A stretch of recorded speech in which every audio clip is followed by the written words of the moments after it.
My most memorable moment was I returned match figures of none for 140 on debut, and they picked me for the next test. Welcome to episode 5 of the Kerry O'Keefe Show.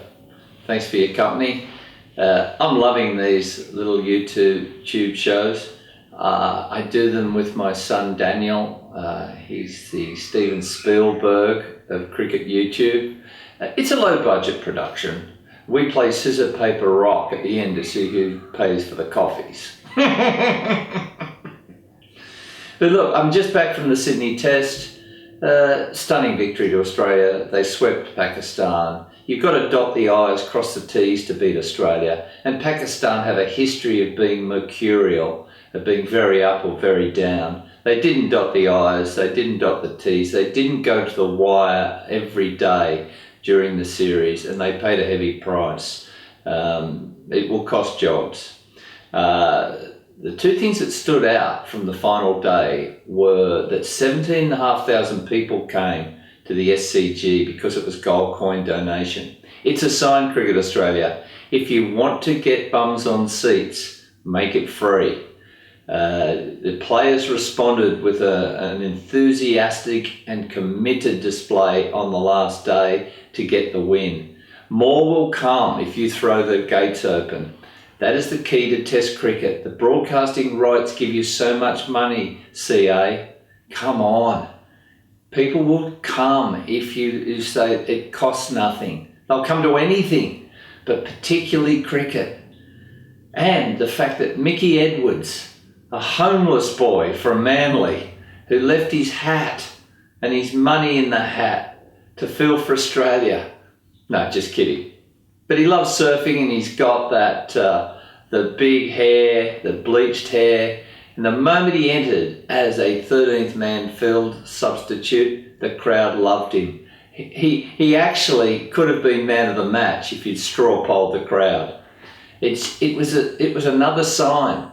Australia are looking for a cult hero cricketer. They've got Nathan Lyon, but because he's quiet, understated, and underdog.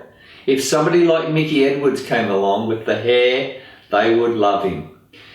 He was asked later about his surfing and how he felt about fielding for Australia, and he said he was stoked. What else would he say? But let's deal with your questions. And I get this a lot. Grant Diva asks, love to hear your favourite Doug Walters story. Well, it's a book of short stories. I'm a huge fan. He's 71 years of age, our Doug. I roomed with him on 3 overseas tours. He scored 15 centuries in 74 tests. 3 of them were in a session. What an amazing batsman he was. He averaged 48, could have averaged 58 if he hadn't been so selfless. Played for the team. Just a few points about Dougie that aren't well known. Everybody talks about the folklore of his drinking and smoking, but that takes away from what sort of guy he was. This was the fairest cricketer that's ever played for Australia. This was a guy who I never heard say anything negative about any other cricketer in opposition or his own team. This was a fellow with such a balance that despite drinking 16 hours a day and smoking 60 cigarettes a day, he was a role model. And I looked up to him because he gave me the lead as to how to behave on the cricket field and off the cricket field, with certain modifications. But I loved playing with him. I played all my 24 tests with him. I once batted it with him in Trinidad when he got a century in a session. And he didn't like mid-wicket conferences. He thought they were overrated. What can you say? But I called him up halfway through. He was about 70 odd not out, and I was 5. And I said to him, Freddie, can I bat on the same pitch you're batting on? It was turning square. And I was bat padding the spinners and he was smashing them over the fence. He had another gear that some of us didn't have with the bat. He drank a lot, but he was always there for Australia. The sad thing was that he had to catch the team bus to the ground because if he tried to drive a car, police would have been taking fingerprints. Yet, he could bat in the middle order for Australia with a blood alcohol level of 0.12. Genius.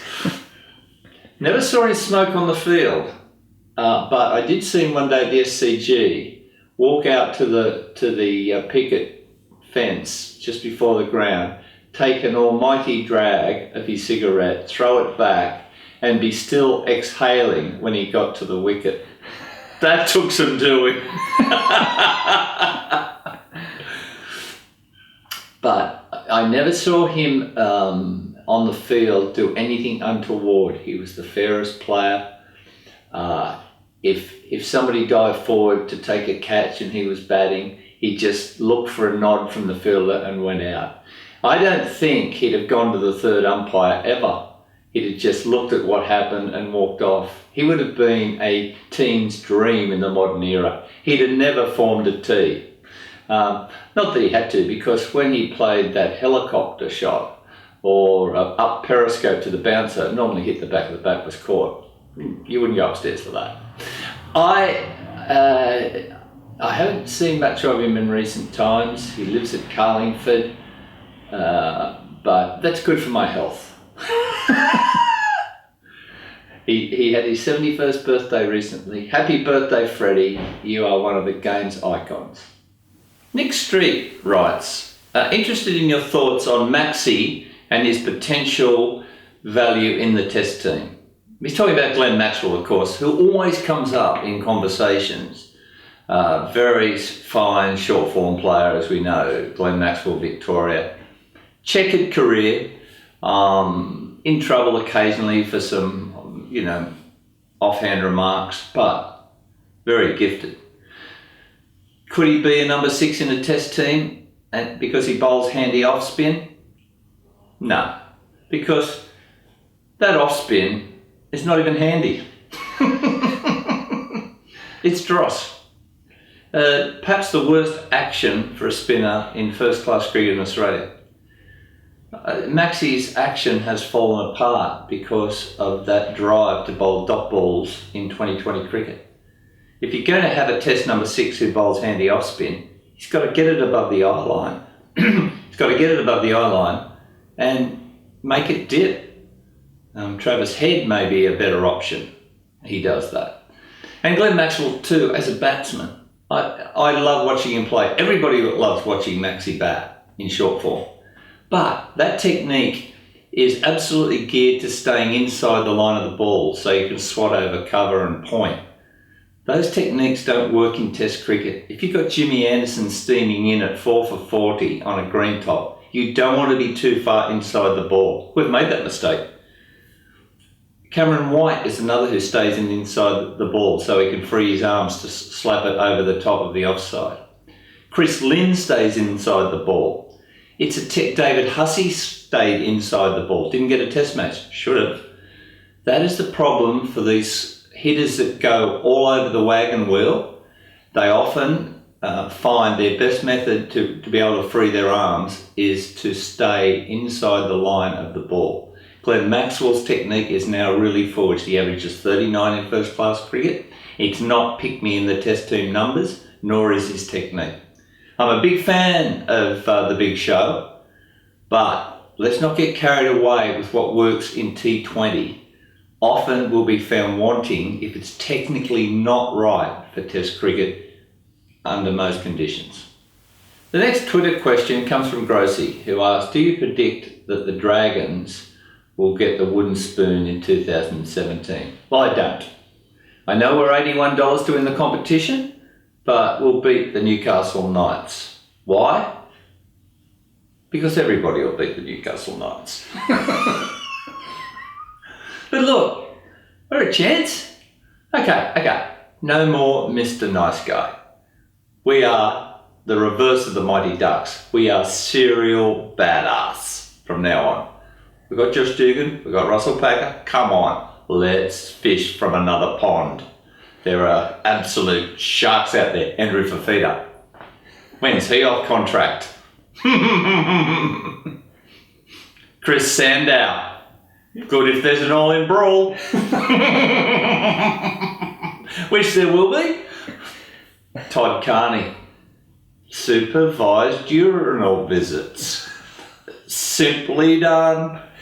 No props. Very gifted. Semi-Rad Radra.